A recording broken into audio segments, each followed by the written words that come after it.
بسم اللہ الرحمن الرحیم نحمده ونصلی علی رسولہ الکریم اما بعد۔ سیرت النبی صلی اللہ علیہ وسلم کے مدنی دور کا درس نمبر 86 غزوہ بنو نذیر سے متعلق ہے۔ رسول اللہ صلی اللہ علیہ وسلم نے مدینے کے یہود سے میثاق مدینہ کیا تھا، جس کے تحت اگر مسلمانوں پر کچھ تاوان آتا تو یہودی بھی اس میں حصہ ڈالتے تھے۔ حضرت عمر بن امیہ رضی اللہ عنہ نے بیر معونہ سے واپسی پر جن 2 اشخاص کو ہلاک کر دیا تھا، تو آپ علیہ الصلاۃ والسلام کو حسب وعدہ ان کا تاوان ادا کرنا تھا، اور معاہدے کے روح سے یہودی بھی اس میں حصہ دار تھے۔ لہذا رسول اللہ صلی اللہ علیہ وسلم یہود کے پاس گئے اور ان سے کہا کہ ہمارا اس طرح کا ارادہ ہے۔ انہوں نے ایک طرف تو رسول اللہ صلی اللہ علیہ وسلم کا استقبال کیا اور اپنا حصہ ڈالنے کا ارادہ ظاہر کیا، اور دوسری طرف رسول اللہ صلی اللہ علیہ وسلم کو شہید کرنے کا منصوبہ بنایا۔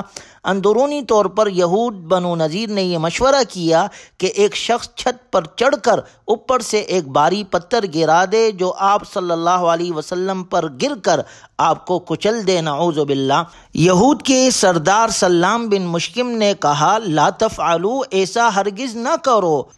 خدا کی قسم اس کا رب اس کو خبردار کر دے گا، اور ہمارے اور ان کے درمیان جو عہد و پیمان ہے یہ اس کی خلاف ورزی بھی ہے۔ لیکن انہوں نے ایک نہ سنی اور اپنا منصوبہ پورا کرنے کی کوشش میں لگے رہے۔ چنانچہ کچھ دیر نہ گزری تھی کہ جبریل امین علیہ السلام وحی لے کر نازل ہوئے اور آپ علیہ الصلاۃ والسلام کو ان کے مشورے سے مطلع کر دیا۔ آپ صلی اللہ علیہ وسلم فوراً ہی وہاں سے اٹھ کر مدینہ منورہ تشریف لے آئے، اور آپ وہاں سے اس طرح اٹھے جیسے کوئی ضرورت کے لیے اٹھتا ہو، اور صحابہ وہیں بیٹھے رہے۔ یہود کو جب آپ کے چلے جانے کا علم ہوا تو وہ بہت نادم ہوئے۔ کنانا یہودی نے کہا، تم کو معلوم نہیں کہ محمد صلی اللہ علیہ وسلم کیوں اٹھ کر چلے گئے؟ خدا کی قسم ان کو تمہاری غداری کا علم ہو گیا ہے، بخدا وہ اللہ کے رسول ہے۔ جب آپ علیہ الصلاۃ والسلام کی واپسی میں تاخیر ہوئی تو صحابہ اکرام آپ علیہ الصلاۃ والسلام کے تلاش میں مدینہ آئے۔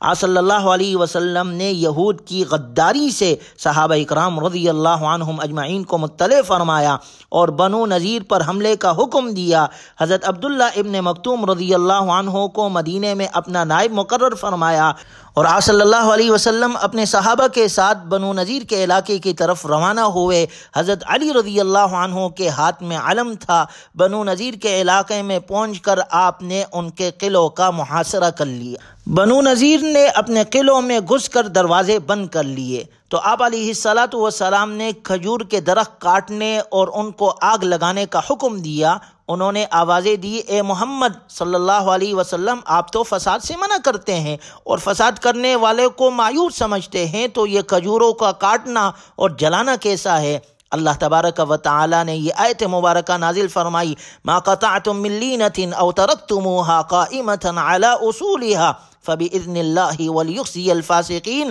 آپ نے جو بھی کھجور کا درخت کاٹا یا اسے اس کی جڑوں پر کھڑا چھوڑ دیا تو یہ اللہ کے حکم سے ہے تاکہ وہ نافرمانوں کو رسوا کرے۔ جب درخت کا کاٹنا اور عمارت گرانا جنگی ضرورت بن جائے جس کے بغیر کوئی چارہ نہ ہو، مثلا دشمن اس کے پیچھے چھپا ہوا ہو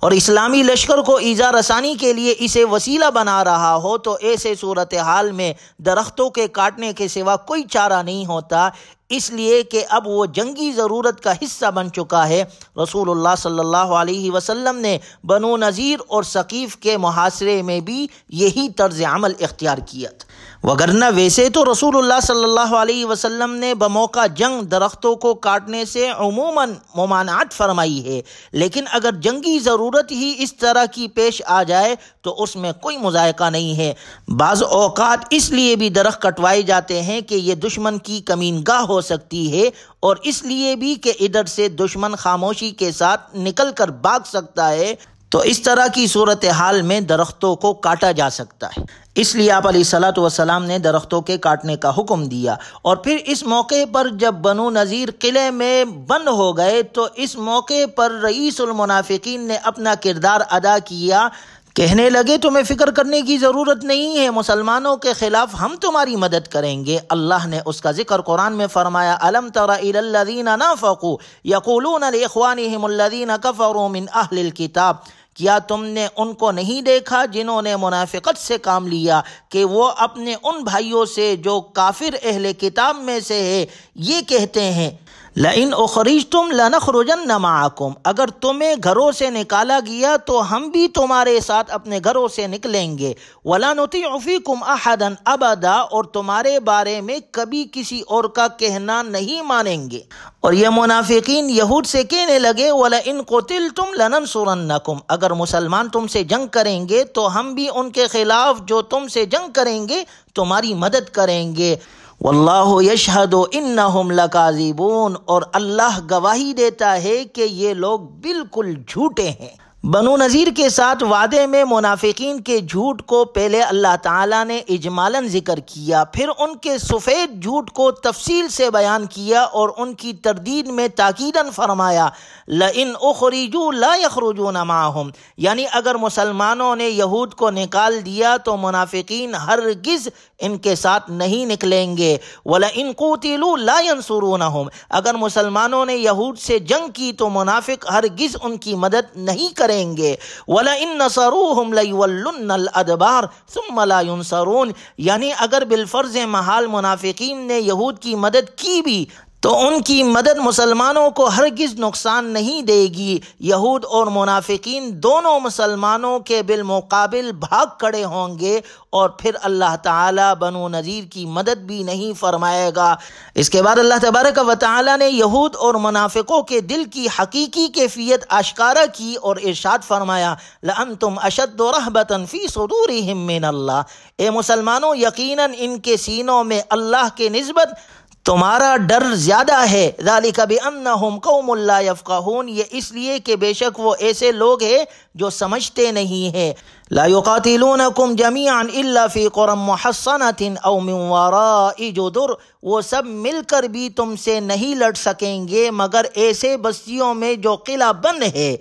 یا پھر دیواروں کے پیچھے چھپ کر۔ اور اس کے بعد قرآن کریم نے ان کے بزدلی کے اسباب بیان کیے ہیں، فرمایا، بَأْسُهُمْ بَيْنَهُمْ شَدِيدٌ تَحْسَبُهُمْ جَمِيعًا وَقُلُوبُهُمْ شَتَّىٰ، ان کی لڑائی تو آپس میں بہت سخت ہے، گویا آپ انہیں متحد سمجھتے ہیں لیکن ان کے دل دراصل میں ایک دوسرے سے جدا ہے۔ یہ بے عقل لوگ بظاہر مسلمانوں کے خلاف معلوم ہوتے ہیں لیکن حقیقت اس کے برعکس ہے، آپس میں ان کی سخت عداوت ہے، یعنی اس لیے کہ وہ لوگ نہ حق سمجھتے ہیں نہ اس کا ساتھ دیتے ہیں بلکہ وہ تو باطل کے ہم رکاب رہتے ہیں۔ اور اللہ تعالیٰ نے واضح طور پر فرما دیا کہ بنو نذیر پر یہ آفت ان کی غداری کی وجہ سے آئی، اور ان سے پہلے انہی کے بھائیوں بنو قینقاع پر بھی ایسی آفت آ چکی ہے، کمثل الذین من قبلہم قریبا ذاقوا وبال امرہم ولہم عذاب علیم، ان کی مثال ان لوگوں کی سی ہے جو ان سے پہلے قریب ہی اپنی بدعمالی کا وبال چکھ چکے ہیں اور ان کے لیے دردناک عذاب ہے، مراد بنو قینقاع ہے اس سے۔ پھر اللہ تعالیٰ نے منافقین کی ایک اور مثال بیان کی، منافقین نے پہلے تو بنو نذیر کو مقابلے پر ابھارا اور پھر مشکل وقت میں مدد سے ہاتھ کھینچ لیا۔ اللہ تعالیٰ نے فرمایا، کمثل الشیطان اذ قال للانسان اکفر، ان کی مثال شیطان کی سی ہے جب وہ انسان سے کہتا ہے کہ کفر کر، فلما کفر قال انی بریء منک انی اخاف اللہ رب العالمین، پھر جب وہ کفر کرتا ہے تو شیطان کہتا ہے کہ بے شک میں تجھ سے بری ذمہ ہوں، میں تو اللہ رب العالمین سے ڈرتا ہوں۔ یعنی یہود جو منافقین کے وعدے سے دھوکہ کھا گئے لیکن جب حقائق سامنے آئے اور ان پر محاصرے کے بادل چھا گئے تو منافقین ان سے الگ ہو گئے اور انہیں ہلاکت کے سپرد کر دیا۔ ان کی مثال شیطان کی سی ہے، شیطان ان کو کفر پر آمادہ کر کے ارتکاب کفر کرا دیتا ہے تو خود بریء الذمہ اور لا تعلق ہو جاتا ہے اور کہتا ہے میں تو رب العالمین سے ڈرتا ہوں۔ اللہ تعالیٰ کا یہ فرمان ان کی اخروی سزا پر دلالت کرتا ہے، فَكَانَ عَاقِبَتَهُمَا أَنَّهُمَا فِي النَّارِ خَالِدَيْنِ فِيهَا وَذَلِكَ جَزَاءُ الظَّالِمِينَ، لہٰذا ان دونوں کا انجام یہی ہوگا کہ بے شک وہ ہمیشہ دوزخ کی آگ میں رہیں گے اور ظالموں کی سزا یہی ہے۔ چنانچہ جب آپ علیہ الصلاۃ والسلام نے بنو نذیر کے قلعوں کا محاصرہ کیا تو انہیں اپنی مادی اسباب اور اپنے مضبوط قلعوں کی بنا پر یقین کامل تھا کہ کوئی انہیں یہاں سے نہیں نکال سکتا، لیکن اللہ تبارک و تعالی نے انہیں ایسے پکڑا کہ ان کے وہم و گمان میں بھی نہیں تھا، ان کے دلوں میں رعب ڈال دیا اور وہ اپنے ہاتھوں سے اپنے گھر گرانے لگے۔ اور بنو نذیر نے رسول اللہ صلی اللہ علیہ وسلم سے خود درخواست کی کہ آپ ان کو یہاں سے جلا وطن کر دے، لیکن ان کی جان کو امان دے دے۔